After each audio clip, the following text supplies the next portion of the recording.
Good morning, Gemma and Sherry. Welcome to this morning's coffee brew.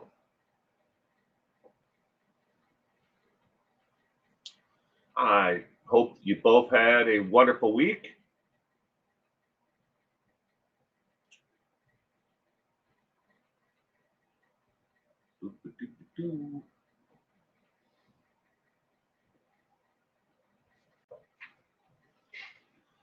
Oh, cold as hell here. 20 degrees. Too cold for me. It's been a struggle. Well, hopefully it'll get better soon, Gemma. Hopefully it'll get better soon. Kitiku, good morning.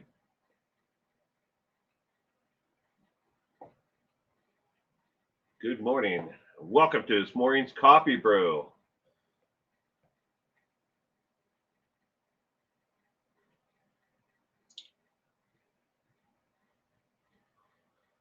Oh, I am chilled to the bone right now.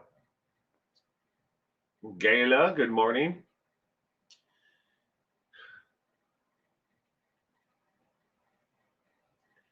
How are things, Gayla? Pretty good. Can't complain. Eddie Haskell, good morning. Good morning, Eddie. Welcome to this morning's coffee brew. Well, thank you for just sharing, Gemma.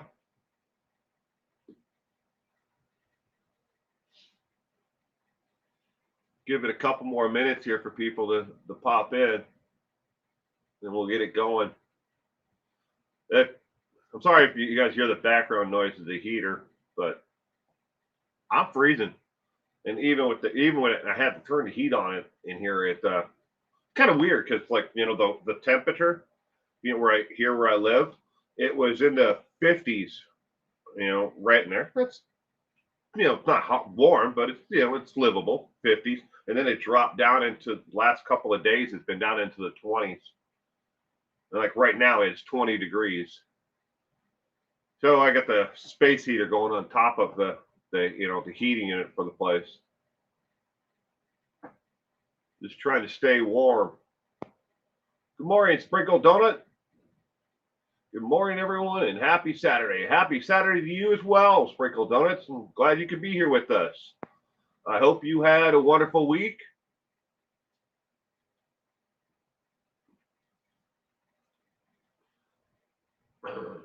Give it another minute and a half here, and then we'll get going. Good morning, Diana.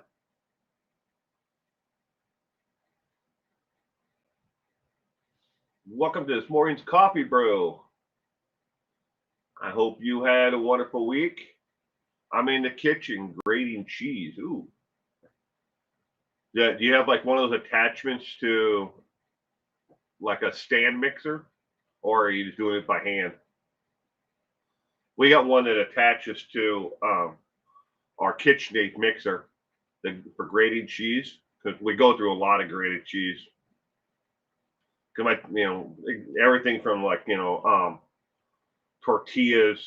My daughter likes to just roll up tortillas with sauce that's like a sriracha sauce when she's here, and then she eats them like that. And we make quesadillas and stuff for my son. He likes those. But we go through a lot of shredded cheese. Nothing wrong with doing it by hand, though. Good morning, Purple. Welcome to this morning's coffee brew. I hope that you had a wonderful week, and thank you for being here with us. Another 30 seconds, and we'll get this going. Fresh grated cheese is so much better than the packaged grated cheese. Yeah, and it doesn't have the silica. A lot of people don't know that the pre-shredded cheese you get in the store, they put silica on it, which helps it from not sticking together. And it's the same thing. Even the powdered stuff you buy in a container has silica in it. I still have my grandma's salad shooter that I use for shredding cheese. There you go. As long as it works, right? All right, let's get this going. Coffee Brew. The first one is the NFL. That's the National Football League here in America. American football, not like soccer or anything else. Donated $200,000 to the Emergency United Way Fund after the Kansas City shooting. I'm sure it'll help in some aspect, but my question is, so many people around the world are wondering, why did they donate so little? They donated $200,000 of the $18.6 billion they made over the 2023-2024 season, and that does not include the Super Bowl. $18.6 billion. The NFL, the entity itself, is a non-profit entity. $18.6 billion was brought in by the NFL from their advertising, with different companies, television rights, and everything else, sales of merchandise. $18.6 billion. That's just about average. They average between 18 and $21 billion a year. And so many people are wondering, why did they only donate $200,000 to the Emergency United Way Fund when they could have donated a lot more? Why not $1 million? Because they could have, as a nonprofit entity, they could have wrote the entire thing off on their taxes. Why not $1 billion to help the United Way? But that's what they did. So that's one of the stories that I'm following now. I don't think I'll ever do a video on it, but it might be interesting. There might be people who want to see, the criminal aspect of why they make so much money and they never have to pay taxes on it, and how they got nonprofit status in the first place. Next one, Gabby Petito. You don't remember her? She was the influencer, Instagram, some YouTube, but in other social media platforms, who was murdered by her boyfriend, Brian Laundrie. Well, this past week, Brian Laundrie's father, Chris, Brian, had made he admitted that Brian had made a frantic call to him and his mother, Roberta, saying in part of that call that Gabby is gone, but he never bothered to ask any more questions about what he meant by it. But he now admits that this omission, is something that Brian did, say in that phone call to Roberta and Brian, but never told them anymore, and they never questioned it. But they now admit to at least that the phone call, existed. There's been a lot of speculation that the phone call, and this was made before he got back to their home in Florida, but they believe that there's a lot more that he may have admitted to Chris and Roberta, who were on the phone with him at the same time, other than, if Gabby's gone, that he may have actually admitted to that he killed her, and then they knew about it from the moment he arrived back at their home, or before then, that he had killed Gabby, which would definitely add to the wrongful death claim that the Laundrie family has against the Laundries. Next one is social media. YouTube, Facebook, Twitter, TikTok, and Instagram. Revenues have been reported to have fallen now. This is according to a report by Northwestern University, and their ongoing, trying to hold social media platforms accountable and actually answer to the questions of who is really responsible for the taxation of advertising revenue. But anyways, as part of that, they found for the 5th year in a row that what YouTube, Facebook, Twitter, TikTok, and Instagram, for the 5th year in a row, revenue that these platforms pay out to the creators of the content, which keeps people coming to the platform, which then they are able to serve up ads to, and they have made a record profits reported to their shareholders. But the revenue for creators has fallen for the 5th year straight. I'm not the only one who has seen it, but according to the report, 5 years in a row now, Now, it's since 2019, since the ad apocalypse, as some people call it, the first, explosion of things, on social media platforms that advertisers, pulled out and, their ad revenue against. Well, since the first one, but 5 years in a row, they've now paid out less to creators than they were before, but yet reporting larger profits. Next one is out of Alaska, Denali Bremer. She was 19 years old at the time. She's now 24 years old, has now been sentenced to 99 years in prison. She has the chance of being released at 102 years of age. She is the photo of the two there that is to the left. The victim is to the her other friend who was involved, was catfished by a person online who convinced her if she killed her best friend and took a video of it, which she did, she would receive $9 million from this person for the murder of her friend. So she, as I'm not going to get into the thick of it all, but she convinced her friend to go on a hike. And when they went on the hike, she attacked her friend. She attacked her friend and then killed her friend. And another friend videotaped the entire incident. I believe in total 6 people were either arrested or convicted. I know 5 were actually convicted of charges surrounding this. This was from 2019. But she has now been convicted and sentenced to 99 years in the penitentiary in Alaska. Like it says here, she has the eligibility of possibly being released at the age of 102.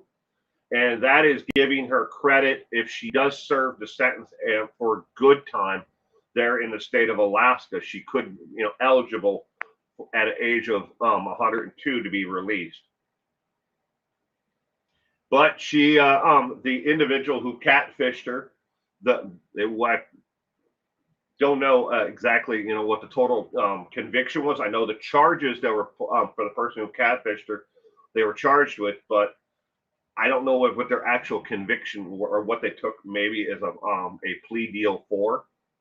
But the main story that I was reading about was mainly how she did it, why she did it, and what she planned on getting out of it, and she didn't get anything other than a 99-year sentence for the murder. Next one comes to us out of the state of Connecticut.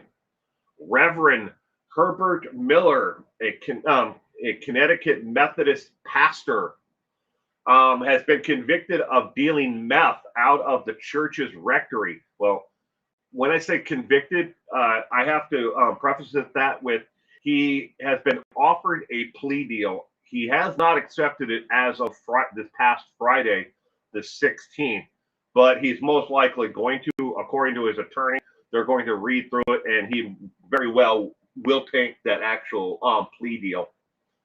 But he was arrested and charged with 4 felonies and released on a $10,000 signature bond, which means he put up nothing, no cash at all out of his own pocket, just a release on his own recognizance, basically, in the state of Connecticut, saying he will show back up for court, but he did have to put up collateral of $10,000. A follower who worked for who is a member of this Methodist church spoke to Channel 5 News and said, I guess he was doing God's work. But he was dealing meth out of the directory. He was hired in 2023, the beginning part of 2023, to be the reverend. One of them, there's actually 3 at this Methodist church, but he was one of them, and he was dealing methamphetamines. One of his 4 counts, besides possession of meth, was paraphernalia, and the actual drug deal and went down was because of a snitch rolled on him to get a lighter sentence, and he actually dealt the drugs to a third party, methamphetamines. So I guess you can get meth everywhere. I didn't think you could get it in church, but apparently you can. It all depends on what church you go to, but it must be God's work, right? According to at least one person who is a member of that church. Next one comes to us from North Carolina. A special needs teacher has been arrested. Lori Miller Holland has been arrested for abusing special needs children in her public school classroom. She has been arrested and charged with one count so far, but according to the articles that I've read, and I've read several because it's a lot larger than just her arrest. They charged her with one, but they have additional charges coming. But they have to speak with the victims and their families through Victims Resource Center. But they do say that there are more charges that are coming. Additionally, this lady, Lori Miller Holland, is the second teacher at this school who has been arrested and charged with abusing special needs children. And the allegations are that not only did they grab them by the hair and yank them around because they weren't paying attention or doing what they were supposed to be doing, they also physically slapped and punched these students, and these are middle school and younger children where these two teachers, were employed to teach. But Lori Miller Holland has been arrested and charged with one count so far, and according to the DA and the reports that I've read, she will be charged with more. But right now, she has been released on her own recognizance, and if found guilty, she is looking at a minimum of 6 years in prison for assault and battery on as many as 12 students. So, lovely world we live in, right? And that is it. Those are all the cases. I know that there are more out there that people have been following, like the Rex Humerman, the Delphi case, but these are the ones that I fell into and started following this week. And I've got a whole stack of papers back here from different things that, reports that I've printed off for them all.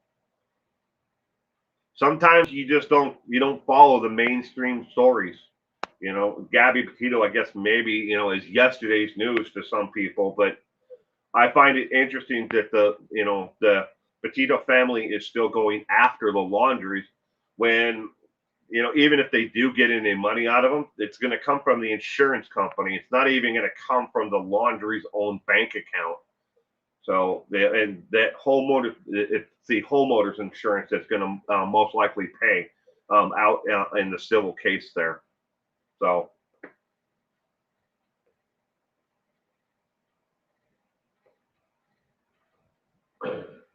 oh yeah, Lori Miller Holland.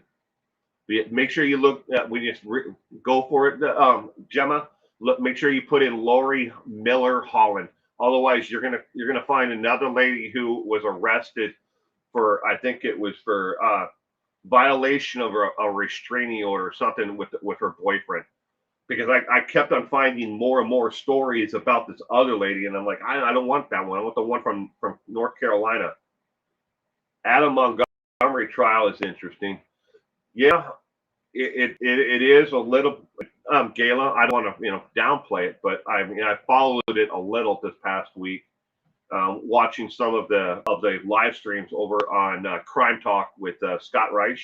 I've watched some of it there, and that follows some other bloggers who've been covering it, but yeah, not as much as the ones that I just covered. I haven't been following it.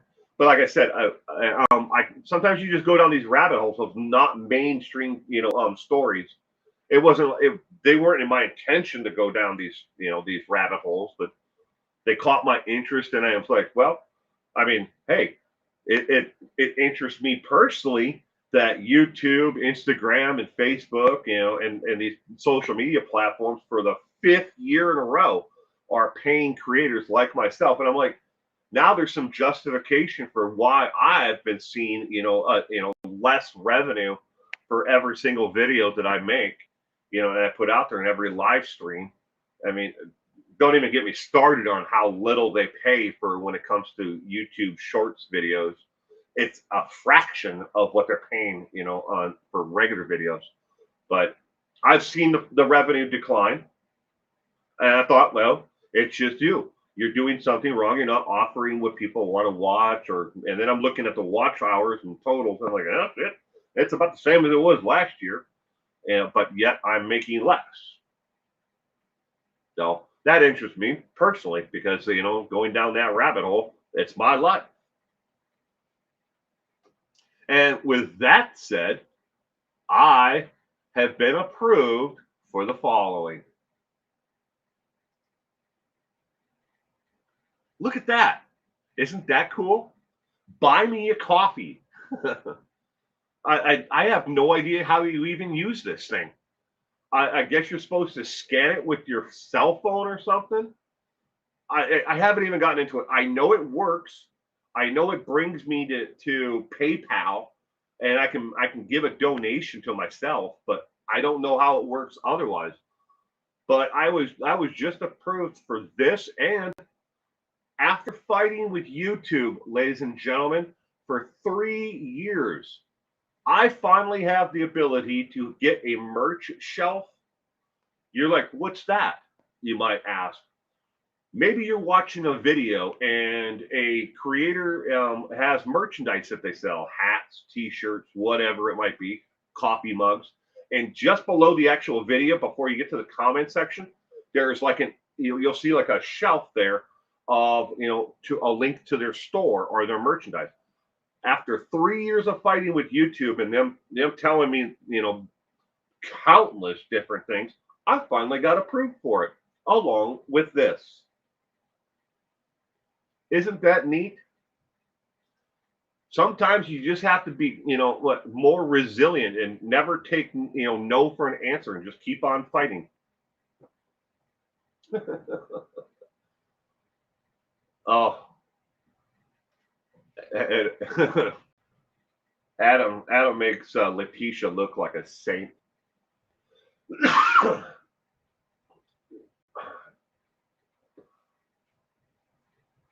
Letitia Stoush, what a nut job. What an absolute nut job.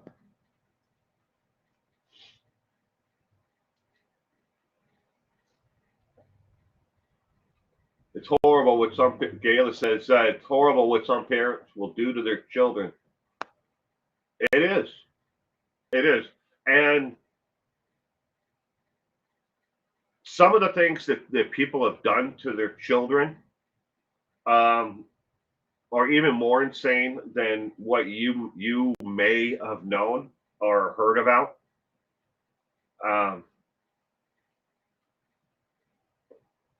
Good morning, Francie. You can't wait to see my merch. I'm still working on it. I switched merchandise, actual suppliers, and we're still going through. And I sent them the graphics for what's supposed to be on the shirt, and I'm still waiting to get back. They've sent back preliminaries, and I'm like, we need to change this a little bit. I didn't like the size that it was going to be, but I've always had it in one aspect or another, or some. And there was a time in the past where I've actually done fulfillment myself of merch. I had coffee mugs like these ones here, and other ones, and t-shirts and hats. But yeah, I'm in the middle of going back and forth. We thought we were going to have it done by the 1st of January, but it didn't work out. Oh, thank you, Gemma. Love you, Will, and all your friends and hard work. You appreciate. Thank you for the support of my autism work on my channel. It seriously means a lot. Well, you mean a lot to not only myself, but you mean a lot to your community and those out there, at large. And I will never be able to express to you, sweetheart, just how much your tenacity, your courage to be there and to put yourself out there and tell your story means to a lot of people who maybe you don't necessarily hear from directly, who have autism themselves and would never be able to be in the position to talk about their lives, to tell about what's going on with themselves, where you've got that courage to actually do it, and it reaches a lot more people than you know about. Maybe you don't get the subscriber number out of it, but again, like I keep on telling you, it's just a number. It's an arbitrary number that does not mean anything, and it certainly does not mean your value, or be a marker for your value. You're more valuable than you know. And good morning, Mike. Welcome to this morning's coffee brew, Mike. I hope you had a great week. You've heard and seen. I was reading Gayla's thing there. I went, bye. Come back here. Come back here. There it is. Gayla says, "Oh well, I've heard and seen some of the things parents do." Oh yeah. See, this is 2024, from 2017 through 2021. Me and my wife used to volunteer with a local group called Safe Harbor Nursery. And I don't want to get into the specifics of what we did there, but we were advocates for children and young adults who were removed from their home because of horrific abuse. We're not psychologists. My wife is working on her master's, and doctorate in that, but we're not professionals. We were there to be an advocate for them, to make sure that other things were put into place for them. But we used to volunteer with the Safe Harbor Nursery, and some of the stories and the things that we had seen, that the aftermath of what some parents have done to their children, is absolutely horrific. And why would anybody would do it to a child or to another adult or anything? But nothing shocks me. Like the mother who jumped off the bridge the other day with her 3-year-old children, 2 of them. Why? Why'd she do it? Why did she think that was the course of action? I mean, it doesn't. Unfortunately, it doesn't shock us anymore. It doesn't at all. And I wish it did, but we've seen or heard it all. I'm passionate about my topics. I may go live if you're around later. It all depends. I have to take my son to a birthday party. Depending on when you go live, Gemma. People have killed. Mike Stevens says people have been killed. Their kids forever. Look at Charles Lindbergh. He's not only killed his son, but an innocent man was put to death for his crimes. That's a unique way of looking at what history is about, has said. But if you believe Lindbergh actually, faked the kidnapping and murder of his son, okay, I'm not going to disagree with you. I mean, you should most certainly most certainly have something to back that up. But that's for you, Mike. Will, what did you make for breakfast? Francie, nothing. Coffee. That's all I've had so far is coffee, coffee, coffee. I'll probably have to make some in a little bit. Duderon needs help with Patreon on Live, and he could tell you about the coffee. Will. He's got my number. He can call me if he needs help. Patreon Live is not that hard. He just has to find a platform. I had a brain fart there for a second. He has to find a platform that'll actually broadcast it, YouTube, or wherever, and then he'll get the link, and then you paste that in, and it's not that hard. I can walk anybody through it in like 5 minutes. I'm aiming maybe around 10 my time, 2 p.m. Pacific, your time. See, my son is going to the birthday party at 10. And then he's going, they have like cake and ice cream and all that stuff and presents and stuff like that. But then they're going to a trampoline park. So I don't know what time we'll be back from that. You know nothing about Patreon? I I very well, once a month I do a live stream, for my Patreon and channel members, and I the link is only accessible to channel members here on YouTube, but the link is on Patreon, and I get, maybe if I'm lucky, two people who show up for the entire thing.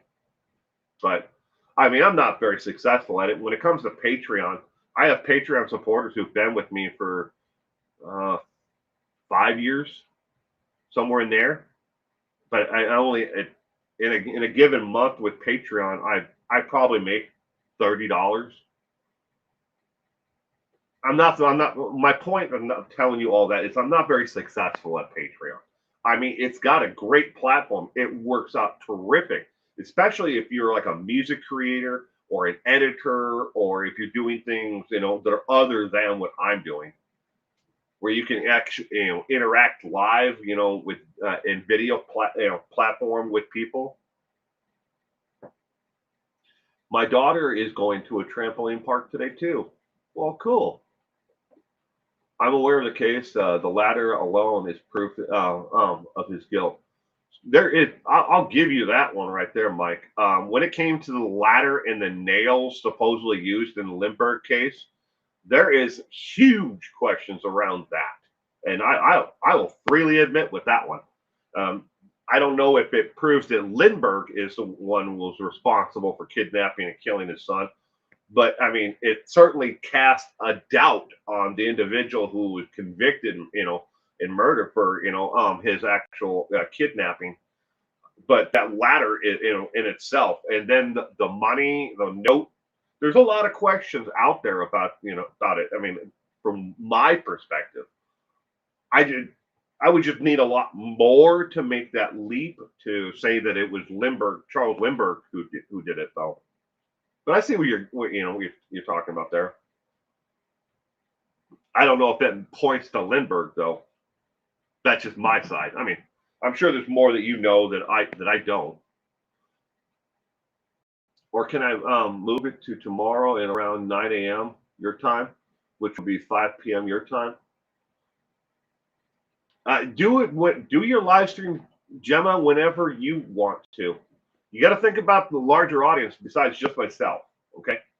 Because I don't know what's going to be happening tomorrow.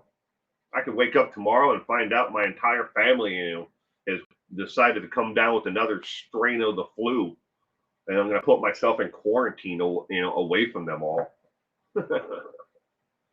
Why does it say restream in the upper right corner of this live stream, Francie? Because that is the actual streaming service. That's the name of the company that I use. Some people use StreamYards or Streamlabs. I use Restream. That's the name of the company. I could replace that with my actual, channel name. I just forget, like, here, I'll say hello.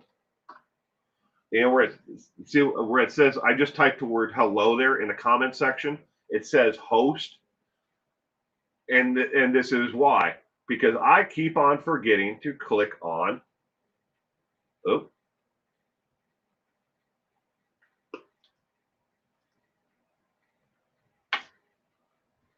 hello, and again, now it says hello as 411. Now I keep on forgetting to click on the little boxes and change it, and you have to do this every single time.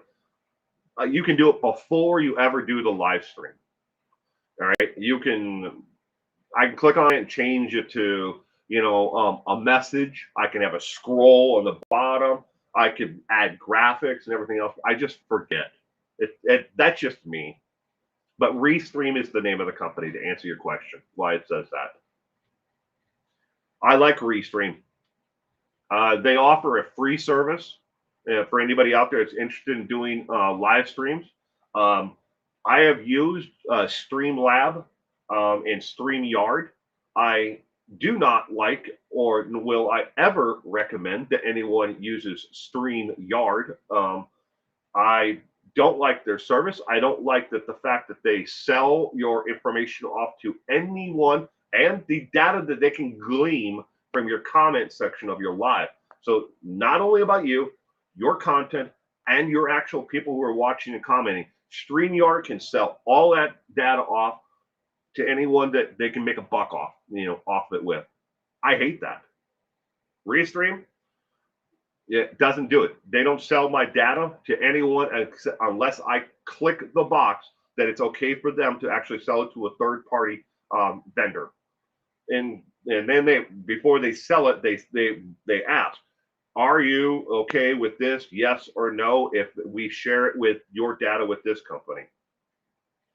Streamlab works excellent with other platforms other than YouTube. It works great with Facebook, Twitch, Instagram, doing streams that way. But that's Streamlab. Streamlab works great with other platforms. Restream works with every one of them except for TikTok and Instagram. You have to opt into the user agreement with those companies additionally, which I refuse to do. I mentioned you in my journal. Did you? Thank you, I guess. Hopefully it was oh, whoa. I clicked on the wrong thing there. I'm trying to take the message off the screen that said, hello.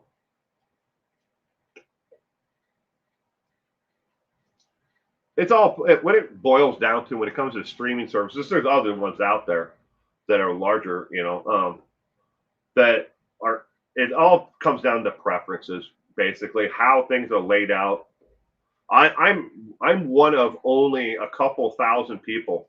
That sounds like a lot, but a couple thousand people around the world who is using this service right now on Restream. It's in the beta rollout. So as things new features are added, I can use them or tweak them or give them feedback on them. I like that. And then of course YouTube has their own streaming service, streaming platform, and so does Patreon, and there's a million other companies out there, but that's different. I could go on a tangent about that forever. Back in those days, unfortunately, many parents thought like that.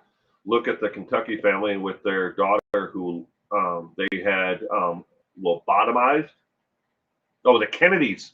Oh, I thought that said Kentucky. Yeah, the daughter that almost no one knows about, John F. Kennedy's sister, who they had lobotomized. And she spent her entire time and rest of her life in an institution. And when you look at the photos of the family, and the extended family, nieces, nephews, and everything else, she's not in any of them. And what she is in is just very few pictures of. I think it's like Teddy Kennedy towards the end of her life, and there's like some of John Jr. with was it Mary Kennedy? I forget what her name was. Sorry, but what was her? I think she was. What they had some weird diagnosis for her, but basically she was mentally deficient. So, and lobotomizing people was hell, ladies. A frontal lobotomy used to be something that they used to do to cure women's problems, emotional problems. Frontal lobotomies. Yeah, deal with that. We're going to scramble your brain so you don't have any more women's emotional problems. Wasn't she just autistic? Gayla, I do believe she was autistic, but I think there was a different diagnosis other than autism originally, and when they put her in the state hospital. I mean, she lived a comfortable life, I guess if for being someone who was tucked away. But I mean, if you could go down that Kennedy, storyline, and looking into the Kennedy family, how did the Kennedys make money? How did they become basically the American version of royalty? Bootlegging and marijuana. That's how the Kennedys made money. That's how they got the fortune that they had. And well, to this day, how they became, the rich socialites and rubbed elbows with the Rockefellers and everybody else during Prohibition. Grandpa Kennedy, used to have whiskey dropped off offshore and the barrels, and they'd go out and they'd get the barrels, and he was connected to the mob and everybody. But people don't want to talk about that. They want to talk about, the John F. Kennedys of the world, the Bobby Kennedys, and the good that they did before they were murdered. I'd rather have a bottle in front of me than a frontal lobotomy. Old joke. Yeah. Reminds me of like something you'd hear on Dr. Demento. Rather have a bottle in front of me than a frontal lobotomy. They wanted to fix her. No matter the diagnosis, it was wrong for sure. It was. But that's the way you have to look at history, though. I mean, if you forget history or if you try to whitewash history, you're doomed to repeat it. And that goes for everybody, individually and from the top down. If you forget the past, you whitewash history. Nobody should be fixed. Everyone is different and created for a reason.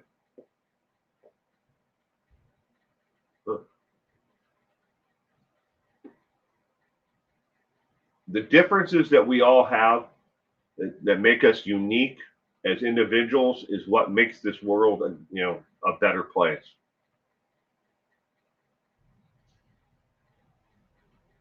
Some people need to be fixed, though. I'm not talking about people with autism. You can't fix autism. And regardless what Jenny McCarthy thinks that she was able to cure her son of autism by giving him massive doses that could have killed him of vitamin A, C, and D, which is absolutely freaking crazy. But she's convinced people that autism is cured by you give this to your young baby. She's lucky she didn't kill the little kid.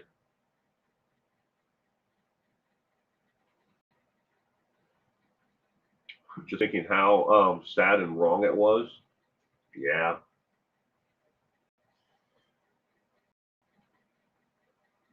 I'm still told a lot I need to be fixed. I should believe in the Elon Musk brain chip.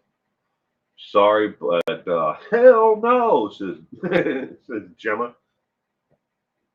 I think it's going to be Gemma. I think it's going to be an awfully long time before Elon Musk's Neuro chip will be in any type of long-term or long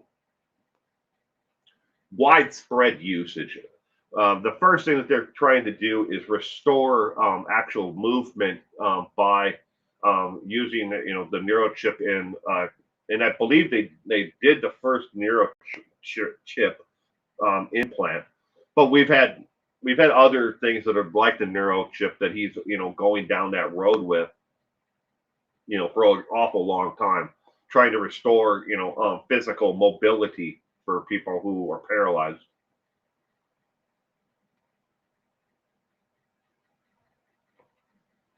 A slight weight problem. Hmm. Yes, he is, Francie. He is bringing a gift to the birthday party. I don't know what it is though. My wife took him shopping the other day at Target. They went to Target. I had no idea what it was though because I wasn't there. I was here working to provide the content for everyone else.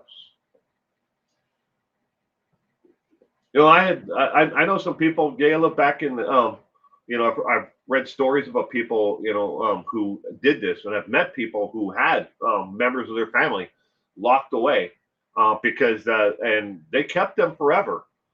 Maybe they had mental health issues. They just decided to institutionalize them. But slight weight problem, yeah. Birth defects. Um, these people were sent off to institutions. It's sad. Target is a great place for toys.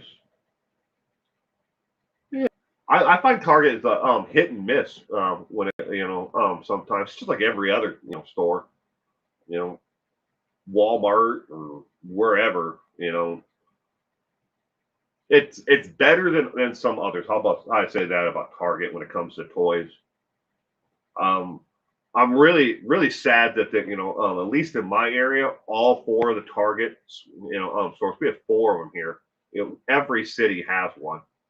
At least where I live. And their electronics department, when it comes to cameras and microphones and things that people would use, you would think that there's a huge calling for it, especially with the younger kids and they need for their selfie sticks and stuff like that, and GoPros and stuff like that. All four of the local Target stores lack very much, when it comes to that stuff. You'd think they would want to expand that because but they don't. The toy department's good. Sporting goods, you can buy. I can find a yoga mat faster than I can find golf balls. I guess it all depends on the location where you live, which is insane because there's 32 golf courses, within 100-mile radius of me, and I have on average 4 places that I can find golf balls and golf tees, besides the golf courses. But 32 within 100 miles.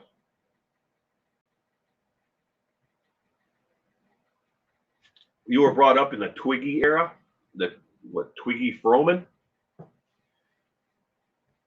For those who don't know, Twiggy was an extremely skinny model in the 1960s. Wasn't she anorexic? I believe she was she suffered from anorexia nervosis or whatever it is. But yeah, I remember who Twiggy is. I think Amazon's pricing takes away from retailers. Well, it definitely does. Sprinkle donuts. I probably have like 6 packages on the way right now. I'm in the model of in middle of remodeling our master bathroom. I'm not like tearing it all apart. I'm just redoing the countertops and painting it and changing out the fixtures. How did we do in the golf tournament last weekend? Sprinkle Donuts, we ended up taking fifth place in the tournament, which is not bad. Not our best, but it's not bad. We definitely could have done a lot more.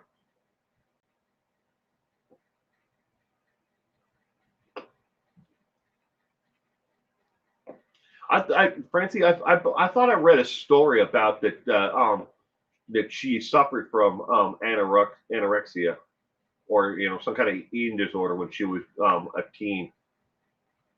But maybe I'm thinking of someone else. Uh,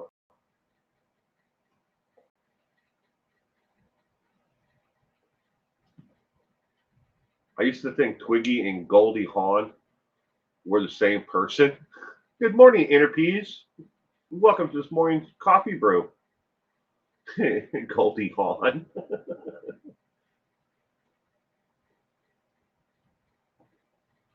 Christina, good morning. Welcome to this morning's coffee brew. I hope you had a great week. Thank you for being here with us.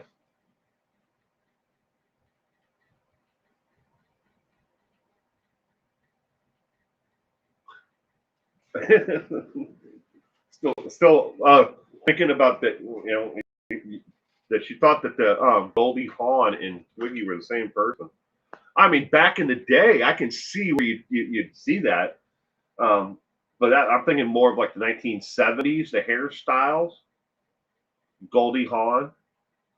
Well, back before she was on Laugh-In, right? The, trying to dust off the old memory bank there. But I thought, yeah, Goldie Hawn was on Laugh-In. She was skinny, really skinny.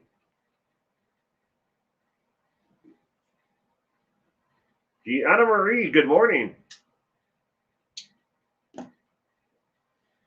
Smoke 'em if you got 'em. Just too skinny, too twiggy. Glad you could be here with us this morning, Gianna Marie.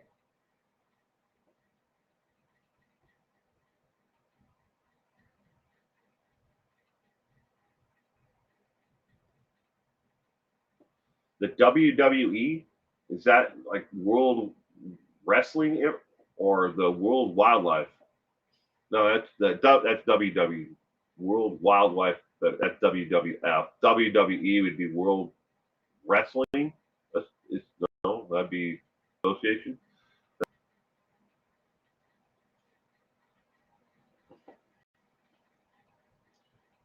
Like autism charity with Rey Mysterio called I don't know, two World Wrestling Entertainment. Hmm. In my entire life, I think I've been to one. But it wasn't WWE. It was like the other one of those other like really large like what wrestling things. I went to one event. My friend had gotten like he won free tickets from like a radio show or someplace or a raffle. I can't remember, but we went. We had tickets to go see it. I was back though, probably like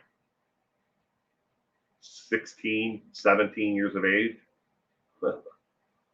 What's Sunday's killer? This Sunday trivia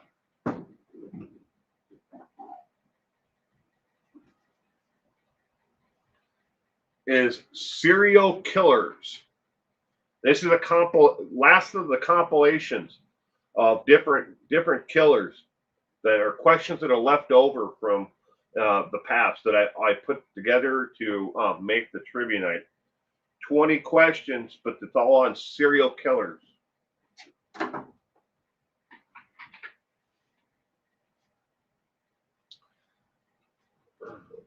Is it fake, Francie? It's as real as you want it to be. It's just like anything else. It's entertainment, and I think it's part of their name, WWE Entertainment. People want to believe that it's real. People don't want to believe it's fake. It's an act, just like so many other things, just like government, and those who are in charge of our daily lives. That's all an act too. If you break it down, one side decides that they are the bad guys in the story, and one side decides that they're the good guys in the story. One side then decides, well, we're not the good guys. We're going to be the bad guys this time because we don't want this, and back and forth. It's all an act. You elect politicians to look out for your best interest and your community's best interest. But who's actually keeping score on what they actually do? There should be a scoreboard for every politician. It says, well, Bob, we elected him, we sent him to the Capitol to watch out for our best interest, and the unemployment rate is still the same. Why is it still the same, and why is Bob richer? Why is Bob leaving, the Senate or the House of Representatives multi-millionaire more than he was before he went, but the unemployment and the environment still sucks in my area? Because It's entertainment. He's there for his own profits. He's there for his own good. He may say he's looking out for you, but what did he really do? And then there's those who are the career politicians. They got elected once and they've never left. And they're 90 years old or 80 years old and still in office. So this presidential time around, we have what, a 77-year-old and an 80-year-old, and those are our options here in America. And 9 months from now, is that really the best representation we can find to, be in charge? Think about it. And what do they really do?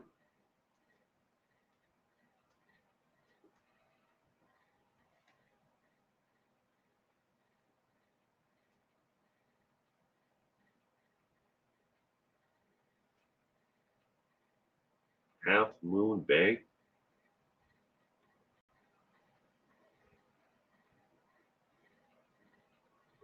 Well, I'm not saying that, I think that law enforcement gala is a little bit different between, the right and wrongs, of a politician.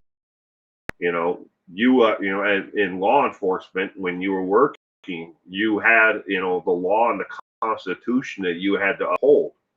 Just like being in the service, you take an oath to do, what, not only what is right, but what, is within the law. You didn't have the right to say, you know what, if you give me $50,000 and you buy me a plane ticket to the Bahamas and pay for my family's vacation, I'll look the other way on you smuggling in 7 cell phones. I mean, I know you didn't do that, but the people could do that. And I'm sure people have done things like that, and that's wrong. But the right and the wrong.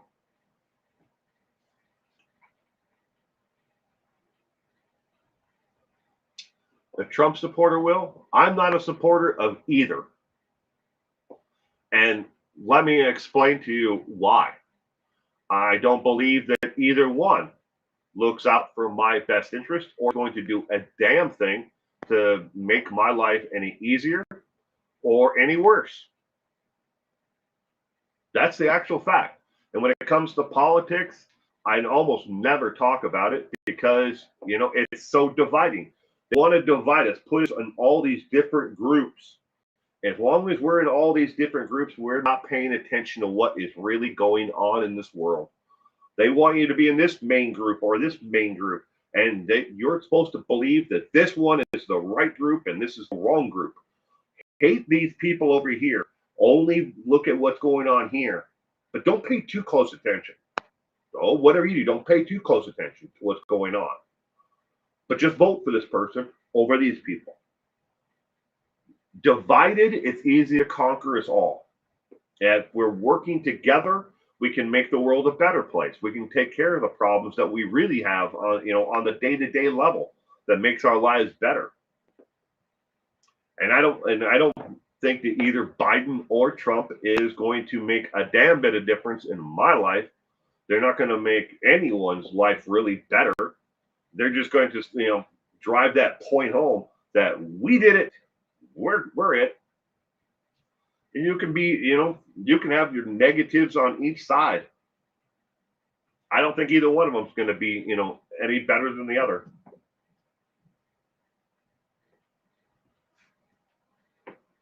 United we stand, divided we fall. Absolutely true.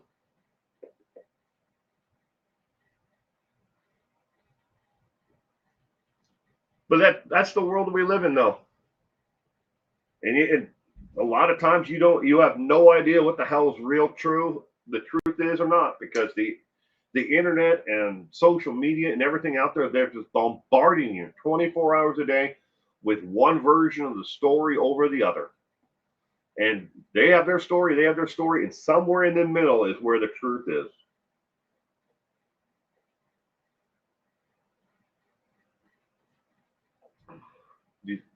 Deceased, but his family thinks he's the Zodiac. Jim Mordecai. Mordecai. Jim Mordecai. They have pronounced it. He's deceased, but his family thinks he's a Zodiac killer. Hmm. That's interesting. He's one of the few names that I've seen thrown out there. Who might have been the Zodiac killer. They're I think Robert Graysmith, he had his good points, and when he was looking into the Zodiac killer, and I think he got a little bit sidetracked and narrow viewed. Do you have any evidence that he was the Zodiac killer?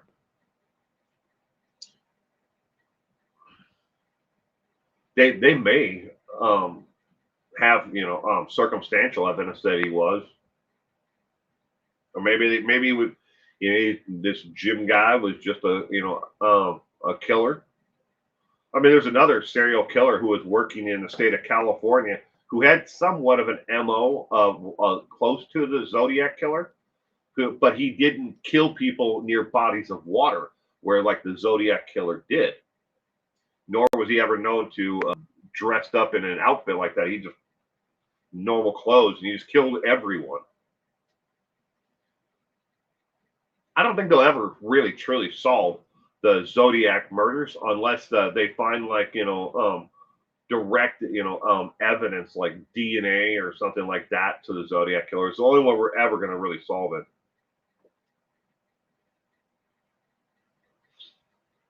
Anyone see the new police body cam footage of Alex Murdaugh?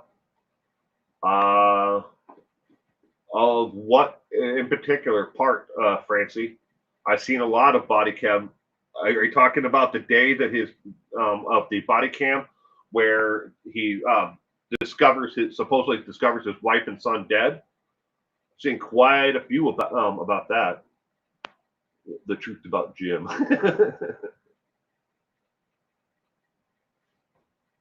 I don't know if it, the body cam footage I've seen from that day, or if that's new, or if it's old on the Alex Murdaugh.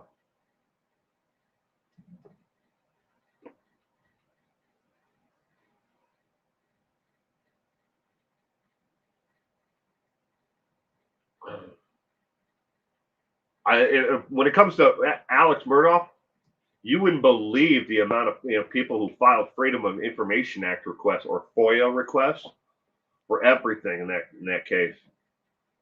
I know somebody who's going down the rabbit hole trying to get filing FOIA requests to find out about the housekeeper who tripped over the dogs and fell down the stairs. Just that little tiny part within the entire story. It's brand new released video of him. No, to answer your question, Francie, I haven't seen it. I've seen quite a few different videos of the day of the actual murder, of the family when he was outside of the vehicle, and he said he found him, and he had the fake, alligator tears, and then they put him in the vehicle, and they were talking to him from.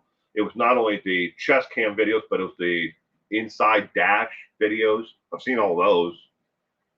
It's on YouTube. Oh, everything ends up on YouTube, Francie.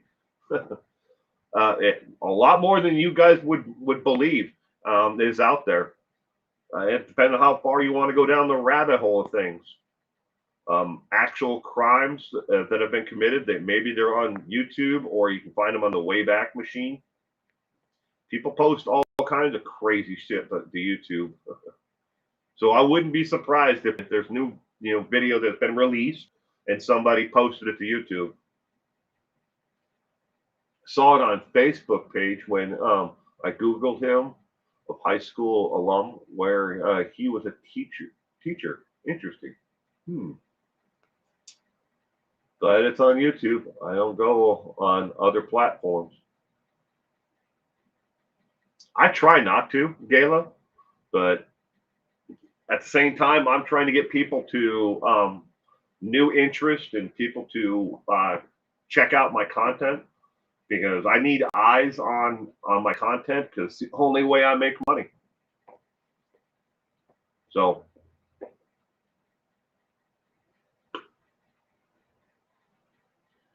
I do use Instagram.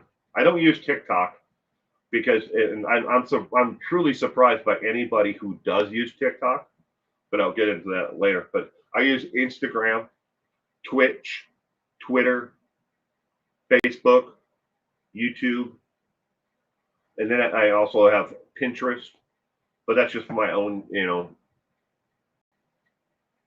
I look up recipes and stuff like that on Pinterest. It has nothing to do with my actual business, but I'm on there. It's chest cam video of him getting arrested outside of the drug rehab center. Oh, and no, I have definitely not seen that. MPs, I only do YouTube. Yes, but I was going to say about TikTok. If anyone has TikTok and they have the mobile app on their phone for TikTok, I bet they have absolutely no idea what is actually in the user agreement for TikTok on their cell phone.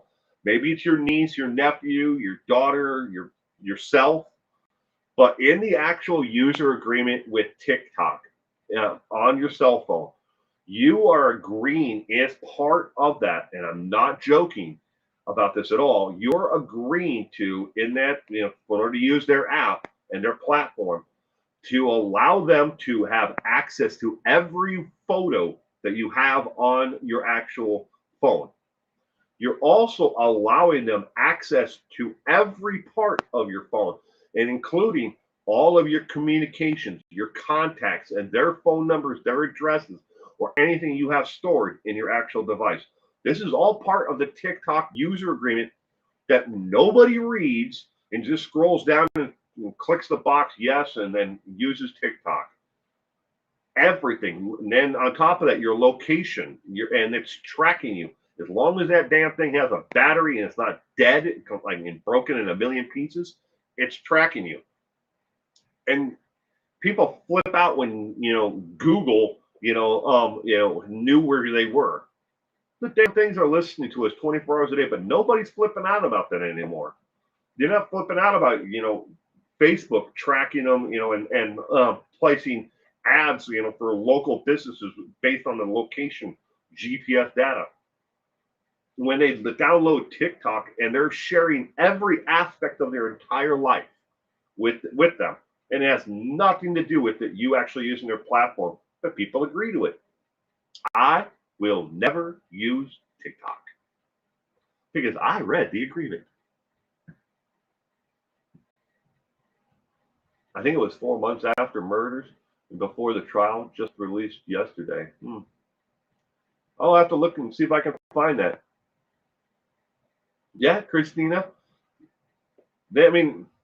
We carry these little mini computers around with us in either in our pockets or our purses or whatever, and they're constantly listening to us. It's constantly tracking us, even if the damn thing is off. As long as it's got a battery in it, and even removing the battery, it doesn't necessarily turn off the the GPS tracker or the where the thing is bouncing off of the cellular towers. Even if you can remove the battery, and I don't know which phones you can actually remove the batteries from anymore, but they have their own internal battery and storage device, as well. Existential Dread, good morning, and welcome to this morning's coffee brew. My young granddaughter has been on TikTok for years. Geez, her parents let her. Well, think about all the other things that this is completely done in different avenue, but think about all the different things that you do in your day-to-day life that you never read the user agreement for. I don't know about anyone else out there who may have a credit card in their wallet or a debit card. Either or, I'm not differentiating between the two of them because they're just as bad. when it comes to these new smart chips that are in part of the user agreement, the bank is gathering, and the credit card agency is gathering information on everything that you own, and then they're selling that data off to another company. But as part of the user agreement on it, they know what you're doing. You are agreeing as long as you're using their product, your data and what you do with that item is available for them to make even more money on. So the banks make, the credit card, they're charging you interest rates, or they're charging you overdraft fees or whatever. You have the fees or your monthly maintenance fee for your account, and then they're making billions off of you, on the other end. And yet, part of day to day, life is we have these things in our pockets. And I, want to point out for those who think that they don't do that with the prepaid debit cards you can get at the store. You have to give them your social security number, your birth date, your name, and then that thing starts tracking you from the moment you actually use it. You can't even buy a prepaid card or a gift card. You buy a gift card at the store. Somebody's got to log in in order to use that gift card. Even if you give that gift card away to somebody, an Amazon card, they're tracking that purchase, that gift card being put on that account. That person just got a gift card. Where was that gift card and that number sold from? Because it has a number on the back of it. Oh, that card was sold at a Kroger store at 2:43 in p.m. It was loaded because the other person on the other end used their debit card to load it, or credit card, or they paid cash. They know that entire transaction about where it got actually purchased at, and then they sent it to their niece, or they emailed it, the numbers to their niece, who lives 10 states away, or 5 states away. And that person then put that on their actual Amazon, and then they purchased a new sweater and a pair of socks with that gift card from grandma or auntie, and now they know exactly what the niece likes, and they know when her birthday is, or they can put the approximation. Oh wow, this what those purchased for. It was a gift, and then went to the niece, and we know her birthday. We know what she likes, the colors, or interest in that. We can now advertise these things to her because we know what she likes. We'll do that on social media because we've connected them up because we know what she likes on Facebook, Instagram, and stuff like that. So it's all just a giant pyramid. See how it works? Grandma purchased the gift cards and sent it to the niece. The niece then purchased something.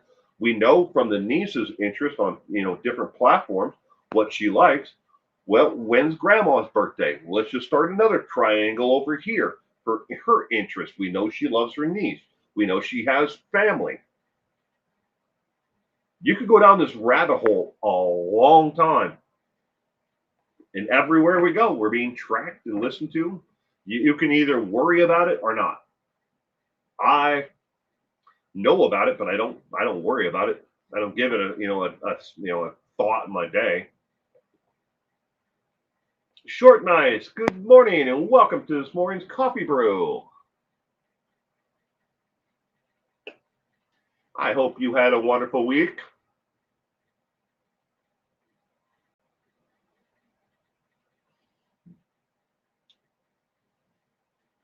Yeah, and maybe you go to the grocery store because Gayla, maybe she wants to go to the store later on. She goes to Safeway. I don't know where she shops. That's up to her. But she goes to Safeway because she wants to make snickerdoodles, and then put them in a box and mail them to my PO box, PO Box 2236. But she wants to buy the ingredients, and she uses her rewards card at Safeway. Safeway starts tracking her because they know what she purchased, so they can now place ads or send her coupons or whatever for flour or whatever she purchased last time, because now they know that she likes to make snickerdoodles. Or that's a little bit very specific, but I don't know how they know if it was snickerdoodles, but they know she likes to bake. Why would she be buying flour otherwise? I'm on my second brew, getting ready for the day at the office. There you go.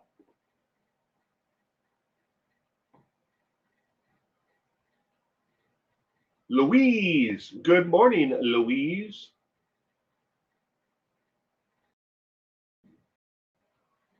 2336.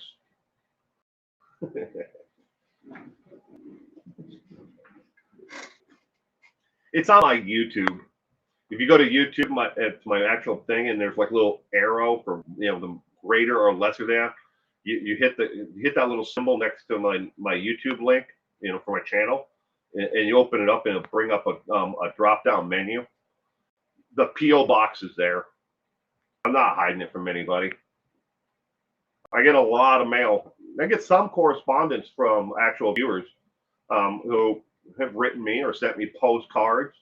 I've gotten some gifts from different people around the world.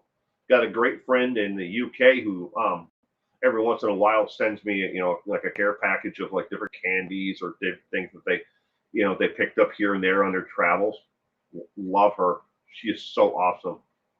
I almost never see her in the live streams though. What about airplane mode?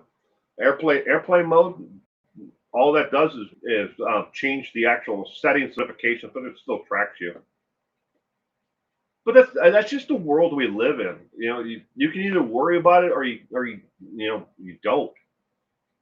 I don't want people to start stressing out about, oh my God, everybody's tracking you, because there is no way to escape it.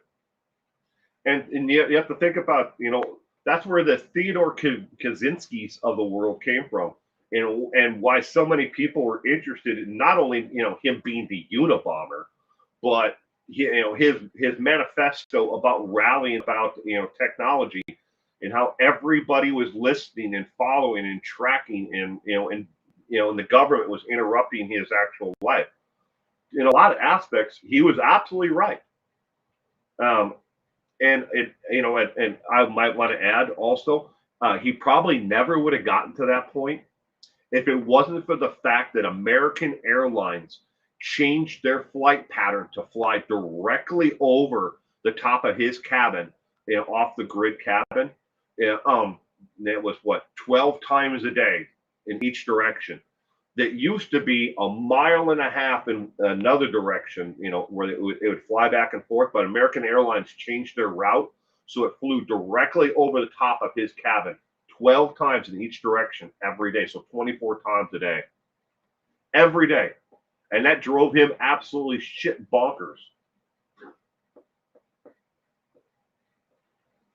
They cared where Justin Moan went for sure. What crazy story. Poor dad.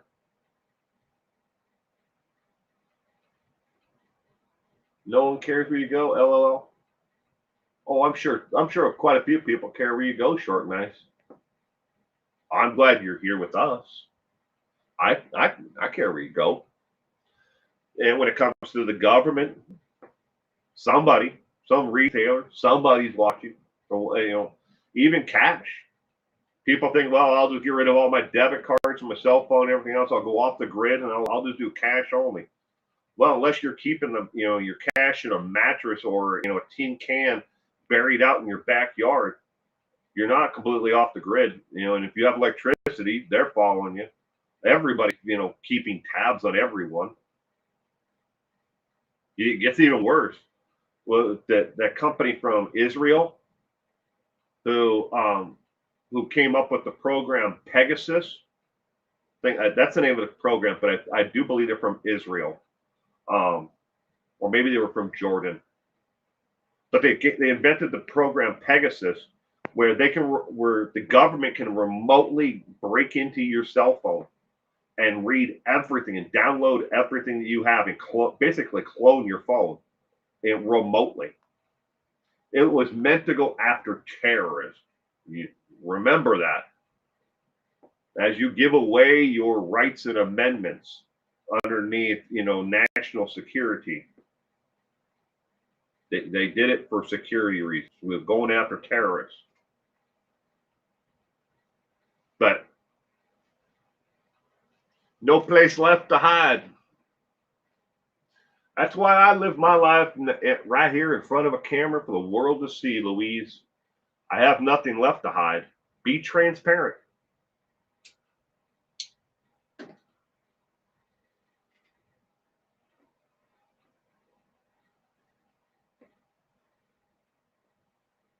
Have you already bought the No Place to Hide?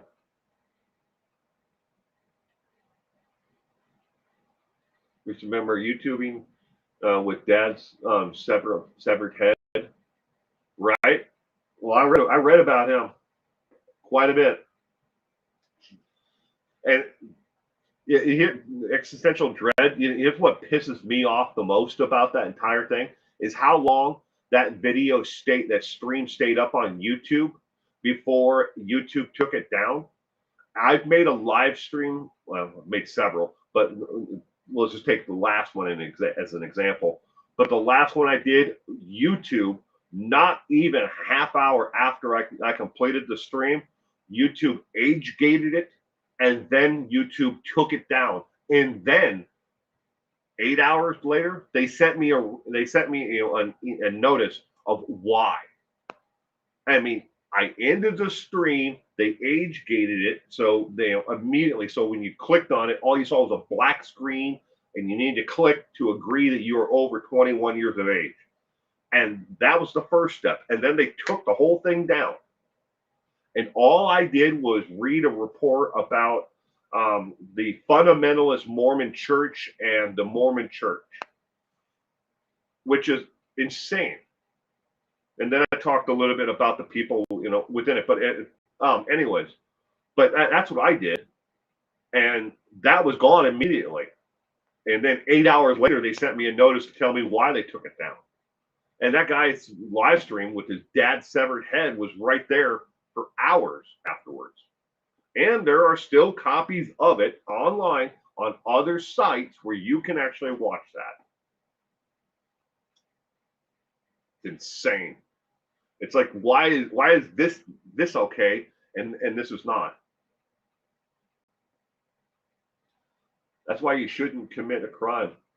They're all over your stuff.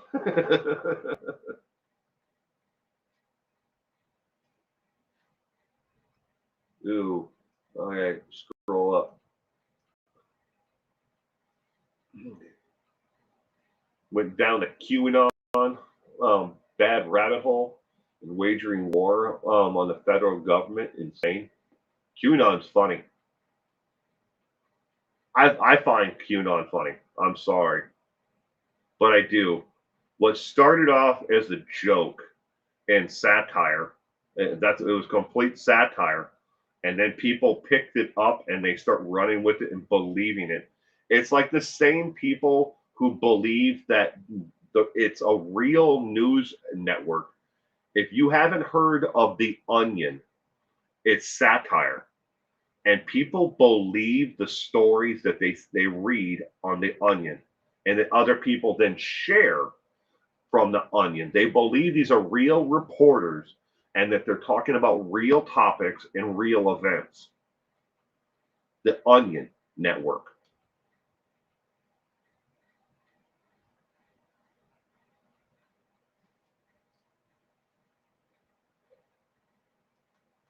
And all of the people who are hired there are all comedians or actors on The Onion. So does YouTube make money by not taking down a video like that? I don't know about the if who's going to place ads on something like that, Francie. There are three different levels. We'll give you a little insight into YouTube and how revenue is actually made by the creator itself. And we'll use myself as an example. Okay. There are three different levels. This is called the premier, the mid, and then the third level is called sensitive or outside of these two. So premier, so let's talk about that one first. The premier advertising. So the Pepsi Colas, the JD Wentworth, or the big companies out there. It doesn't matter what field they're in. They want to place ads on content that's going to get views. They want to place ads on cat videos, little kittens, cute little kittens running around and chasing, a little crinkly ball. They want to place their ads on that, or they want to place their ads on the influencer, the Instagram TikToker who's doing videos on YouTube. That's where they want to place their ads. The second one is the middle, the medium. Those are the ones where they're talking about content is just barely off of like, okay, this is mainstream. This is okay. This is not kitty cats, but this one is talking about, a new litter box for the kittens. A new, maybe it's a robotic, clean system that, that cleans the clunks out of it. That's the middle. It's not the premiere, but it's the middle. But it's still okay to put my Pepsi ad on this, or my, Wells Fargo ad, or my Ford or Chevy ad on that. Those two are great. We'll put our ads on, but we're not going to pay as much. So we'll pay really good on, put my ads on the premiere. On the medium, we'll pay a little bit less per view on that one as well. But then they get to where 100% of my content is, I get paid 1/10 of a cent for everybody who clicks on and watches my video. 1/10 of a cent. Yeah, that's how little I get paid. It doesn't matter if you watch it for 1 second just to leave a comment to tell me that I'm wrong. I got that 1/10. If you watch the entire 5 hours of the, say it's 5 hours long, or 30 seconds or 60 seconds of the YouTube short video, I get paid 1/10 of a cent for you clicking on it and watching any part of it at all. That's where I make money. Now, look at how many views I have to make $1 if I'm getting paid 1/10 of a cent. Now, that controversial ad content, the man who live streamed, his content beforehand was not in a premiere or the middle medium. He was in the far end. All right. And with his dad, he would have got 1/10 of a cent per view, no matter how long they're there. So what did they really make by putting ads on it? Maybe YouTube got a couple $1,000 and he would have been kicked maybe 9/10 of a cent total, but or maybe he made a whole penny in advertising revenue before they pulled it down. So you could have an ad for Snooknoodles, right? Is Martha Stewart in the ad? Chop onions for dinner later. Ooh, I got one of those Adalias. It's not the Adalia like in the onion. It's like a chopper. It's got a little container, and you put the onion in it, and then the top goes, and it just chops them. You don't have one of those, or the Chop-O-Matic. The Chop-O-Matic is actually a brand name, but it's a chopper that they actually sell. There's lots of different versions of it that they sell all over the internet, and you can buy them even at Walmart. But it's a container, and it's got a handle. You slam down on it, and it rotates the blades and then chops things. But I have the Chop-O-Matic, the actual brand one. We got that from my wife's grandfather. But they both make chopping onions really good, especially for I like to make soup. A lot have sponsors now. I get ads in streams, right? I can't stop the ones that. Good morning, Tina. I welcome to this morning's coffee brew. I can't stop the ads that run during an actual live stream. If you see an ad during a live stream of mine or others, you can't stop that. That's YouTube. We have no control over that. We can turn ad revenue off completely in all placement before, after, and during, what is called mid-roll ads, and that's what you're seeing during an actual stream. It's called mid-roll ads. We have no control over those. That's YouTube, who places them in there for, even if you turn all that off. They just, for some reason, their system just keeps on throwing ads in on live streams, which is annoying as hell. Especially if you're doing a live stream. Who wants to watch an ad in the middle of a live stream? I don't. I'm pretty sure you don't either. Oh, Francie, I'd like to make a chicken dumpling and vegetable beef soup. I make all my own vegetable stock and everything from the scratch. I'll go grab one. I got one right outside here at the studio in the freezer.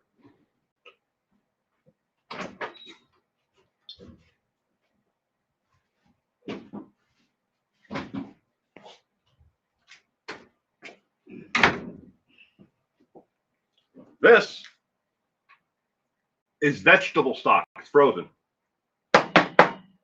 But I make my own vegetable stock, and then I freeze it in Ziploc bags, and then I take these out, and this is enough for just like maybe a 2 quart of soup, and then I can make just a small amount for just myself, or if I'm making more, I take more of them out, and then I maybe I'm making a bigger soup for everybody, but I make vegetable stock, and so every week I peel carrots and celery and onions and whatever, and all the remaining stuff I throw into a stock pot, and then I just keep it going, by adding water to it. My grandmother showed me how to do this when I was younger as a little boy. She used to always have the stock pot, and if I'm making chicken, I throw the chicken bones in it from like maybe their leftovers from a dinner, or pork chop bones or whatever. If I'm going to make like a pork one or beef, and then I cut up the actual meat and put them in and slowly cook it down, for the. But I make the stock and I put it in bags.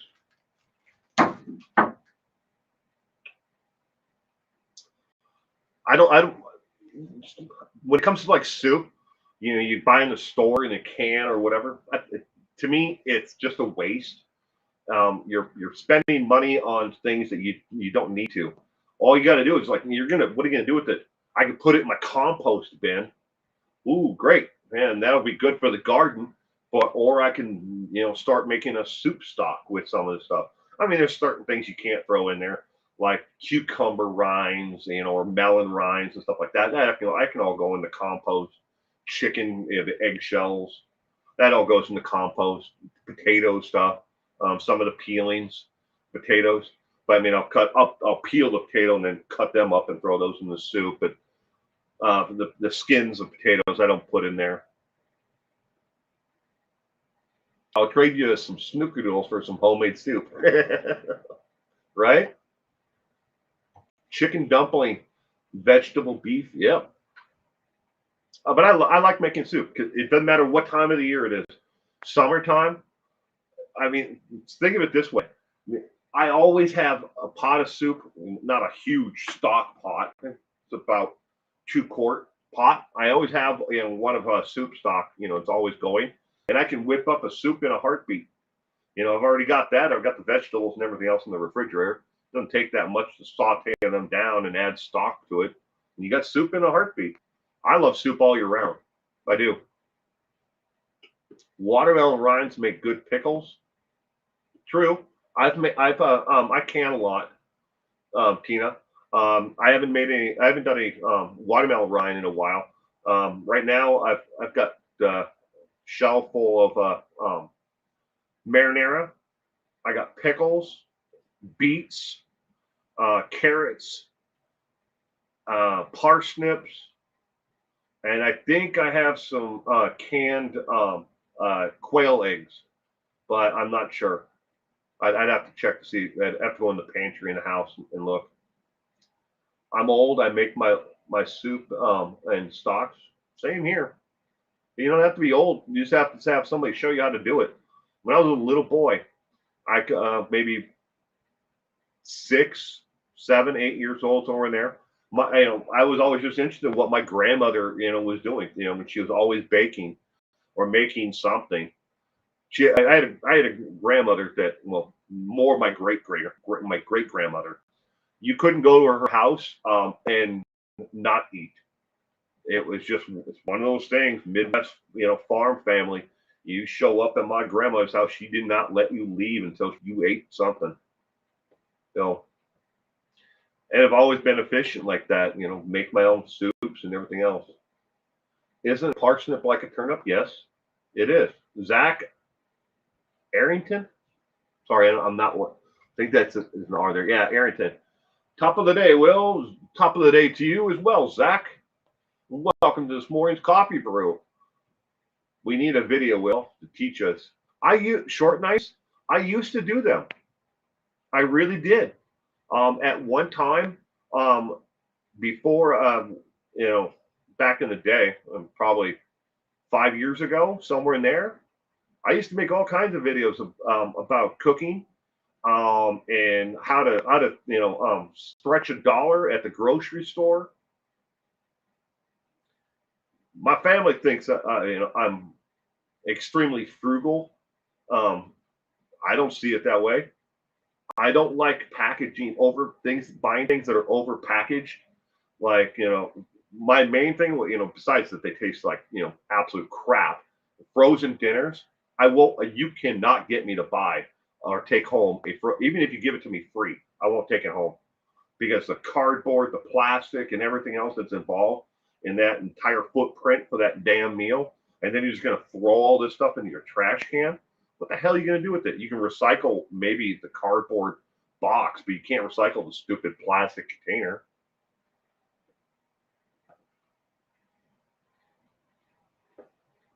Love a video like that, Will? Yeah.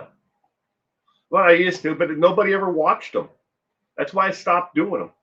Like, that was on my other channel on what eventually became the Taco Podcast. On the Taco Podcast, I've done, there's some videos on that channel, older ones, about my son. Because if you're new here, my son has autism, and he is really particular about how his food is presented to him. If it's touching other food, he won't eat that food. Yes, it's not just that he's picky, it's more of a texture and color. And he's always been that way, even as a baby. So we bought these trays and plates and stuff that have different compartments in them. And then like old Lunchables and stuff like that, you buy at the store, Lunchables. I keep those. I wash them out, rinse them out, and I can, and then I stopped buying them because I can make my own cut hams and cheese and crackers and put a cookie in there. And it's just like a Lunchable from the store, but I can reuse that plastic container, 10,000 times before it breaks down, and they're dishwasher safe. I did cooking videos back in the day, Interpeas. I know I did videos on making homemade marinara, canning it. I had videos on the safe way to use a knife. I had a whole series that was on that channel before. This is before it became the Taco Podcast. But the channel back then was just Now, NOW, and the number 2. But then it became the Taco Podcast, and a lot of that those videos, I mean, if not all of them, are gone. But it was kind of like me doing a tutorial for the fathers out there.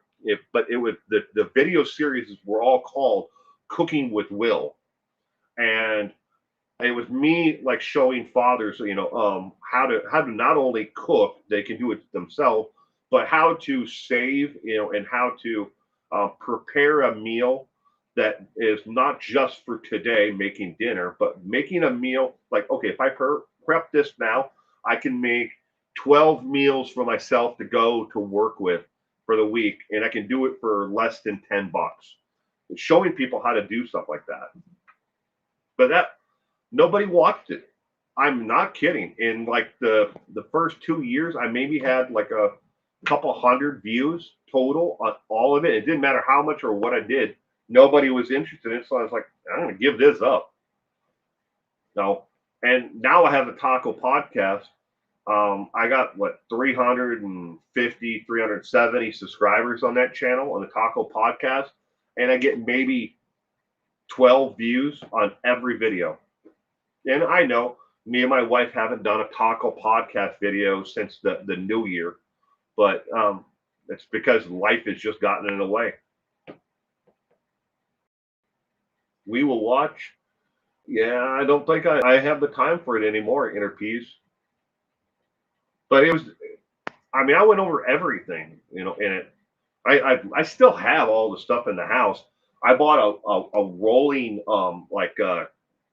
island kitchen cart, whatever you call it, It has a butcher block top. I still have that in the house. It's just now it's covered with 12 packs of soda, you know, and the rest of it. But I showed how to use a knife and actually chop without cutting your damn fingers off. I went through that to other cooking skills and how to, you know, stop a stock pot from over boiling. So many people don't know that you can put a wooden spoon over the top of a pot that's boiling and you're making pasta in. It'll stop it from, boiling over.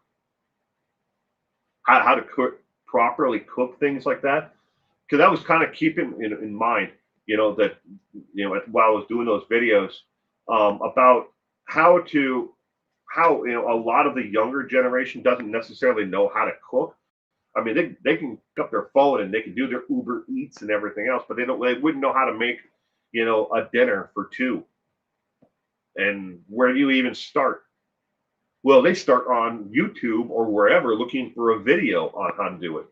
But even those videos, they don't show you how to prepare it, how to make something, that you're gonna like, but somebody else is gonna like. Think of it as like date night prep.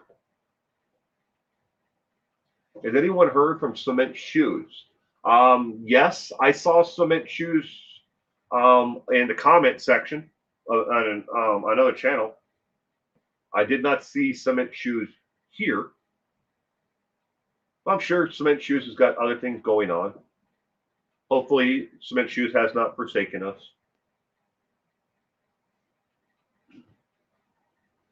I watch cooking channels because I need all the help I can get. Oh, I'm sure you're a good cook, Gayla. I'm sure you are. But ladies and gentlemen, I have to take off here. I want to thank everyone for coming in and hanging out and listening to me ramble on for about all this. But I hope that everyone has a great week. I saw Cement Shoes on Paul's channel this morning.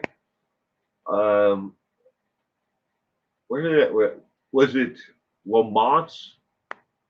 But it was some channel. I don't think it was Lamont on the run, but I saw Lamont in the comment section. Cement Shoes in the comment section of another channel, but I don't think it was Lamont though. Might have been another one. But thank you everyone again for hanging out this morning, and for here on Coffee Brew. I hope that everyone has a terrific week. Before we take off, if you give us a thumbs up or give it a thumbs down, whichever. If you liked it or if you didn't like it, thank you again to each and every one of you for being here. And I hope to see you all tomorrow night, at 4 p.m. Pacific time, 7 p.m. Eastern, for trivia. It's 20 questions, all multiple choice. It's on serial killers tomorrow. And we have a fun time. A lot of people who are here in the comment section right now are there on Sunday night for trivia. So if you can't make it, please have a safe and happy week ahead. And I'll see you all later. Bye.